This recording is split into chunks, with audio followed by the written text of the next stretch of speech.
interestingly, I see it as falling into two classifications. You have good doctors who are prescribing pain medications the way they believe they were trained, or the way they honestly feel is within the standard of care for their given application and their patient population. However, though they may be at odds with the current view, or may have been treating patients over a long period of time and prescribing what the board may see as indiscriminate prescription and amounts and dosages of opioids, and that can get you into trouble.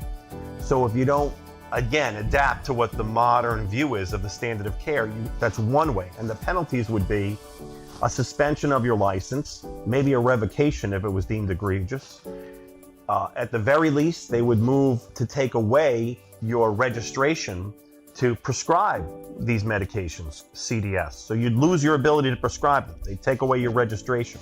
So the disciplinary impact of not adhering to the current view and standard of care is very substantial. Now, that's one group of people.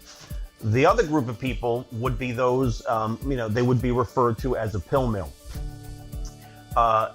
Those would be, outliers, the more egregious offenders, where it could be argued from the outside by a licensing board, or perhaps another, governmental authority, an enforcement agency, law enforcement, and say, hey, you're prescribing intentionally allow these drugs to get into the system so that you can profit from it, because you're charging for the office visit and you're running this large volume practice, essentially prescribing medications to drug addicts that are addicted, and you don't have concern for their general well-being or outcome, but you continue to write all these medications so that essentially you're profiting from a practice of abusing opioid prescriptions. In those cases, you're going to see license revocation, and also, depending on the offense, you could see enforcement actions by the government, which could involve criminal implications and very substantial fines.